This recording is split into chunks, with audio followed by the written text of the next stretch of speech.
Hello, my name is Tony Dong. Embattled Trump starts foreign tour with Saudi arms deal. The White House announced a huge arms deal with Saudi Arabia on Saturday as President Donald Trump took his first steps on the world stage, looking to leave mounting troubles behind at home. The $110 billion deal for Saudi purchases of U.S. defense equipment and services came at the start of an 8-day foreign tour that will also take Trump to Jerusalem, the Vatican, and meetings with leaders in Europe. The U.S. president was given a warm welcome in the oil-rich kingdom, a mood in sharp contrast to Washington, where pressure is building after fresh claims over his team's alleged links to Moscow.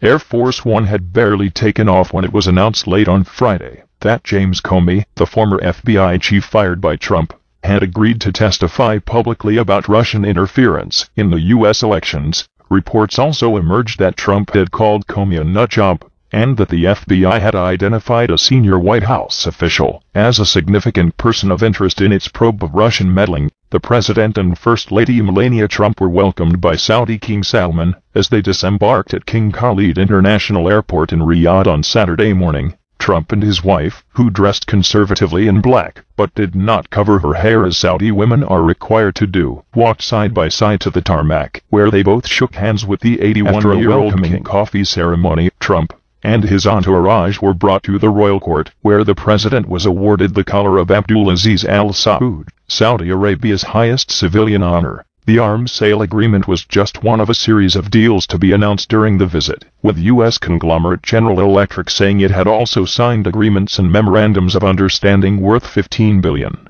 This package of defense equipment and services support the long-term security of Saudi Arabia and the Gulf region in the face of Iranian threats, a White House official said in announcing the deal. Trump held talks with Salman and was to meet the kingdom's two powerful crown princes on Saturday, before giving a speech on Islam to leaders of Muslim countries on Sunday. For Riyadh, the visit is an opportunity to rebuild ties with a key ally, strained under Trump's predecessor Barack Obama, whose Sunni Arab Gulf states suspected of a tilt towards their Shiite regional rival Iran. A more muted focus on human rights should also please Washington's traditional Sunni Gulf allies, analysts say. Shortly after arriving, Trump took to Twitter to express his delight at being in the kingdom. Great to be in Riyadh, Saudi Arabia. Looking forward to the afternoon and evening ahead, Trump wrote. Sunday's speech to dozens of Muslim leaders has been touted as a major event along the lines of a landmark address to the Islamic world given by Obama in Cairo in 2009. The speech, especially sensitive given tensions sparked by the Trump administration's attempted travel ban targeting several Muslim-majority nations and accusations of anti-Islamic rhetoric on the campaign trail. Trump wants Gulf states in particular to do more to tackle extremists such as the Islamic State jihadist group. In return, he is expected to take a harder line on Iran, where it was announced Saturday that President Hassan Rouhani had won a resounding re-election victory as voters overwhelmingly backed his efforts to reach out to the world. Before departing, Trump tweeted he would be strongly protecting American interests on his trip. While most U.S. presidents make their first foreign trip to neighboring Canada or Mexico, 70-year-old Trump has opted instead for the Middle East and Europe. He travels to Israel and the Palestinian territories on Monday and Tuesday, and then to the Vatican, and to Brussels and Italy for NATO and G7 meetings. The tour has been billed as a chance to visit places sacred to the three major monotheistic religions, Islam, Judaism and Christianity. But it is also fraught with peril for the real estate magnate, who is known to dislike lengthy travel. The avalanche of revelations in the run-up to his departure has eroded Trump's standing at home. On Friday, a report by the Washington Post that the probe into his campaign's Russia ties had identified a significant person of interest in the White House undercut Trump's insistence his election bid had nothing to do with the Kremlin.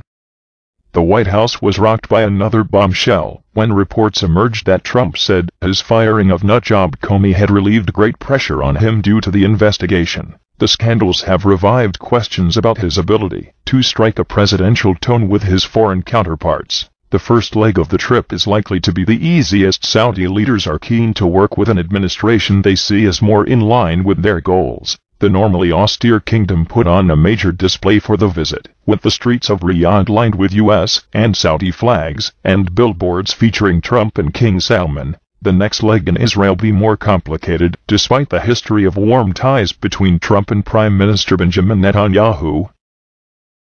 The visit is already awash in controversy, from a row over Trump's planned visit to Jerusalem's Western Wall, the holiest prayer site for Jews, to his alleged disclosure of Israeli intelligence to Russian officials. After meeting Netanyahu in Jerusalem, Trump will see Palestinian President Mahmoud Abbas in Bethlehem, part of his efforts to revive the long-stagnant peace process. On Tuesday, Trump heads to Rome to meet with Pope Francis. The two men are at odds on everything from climate change to refugee policy. Although the pontiff says he will give the U.S. leader an open-minded hearing, the president will then meet NATO members in Brussels and attend a G7 summit in the Sicilian town of Taormina. These meetings, including with new French President Emmanuel Macron, will be closely watched for signs of whether Trump and traditional U.S. allies in Europe can work together. Thank you for watching. For the follow-up, subscribe to the channel yourself here.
you.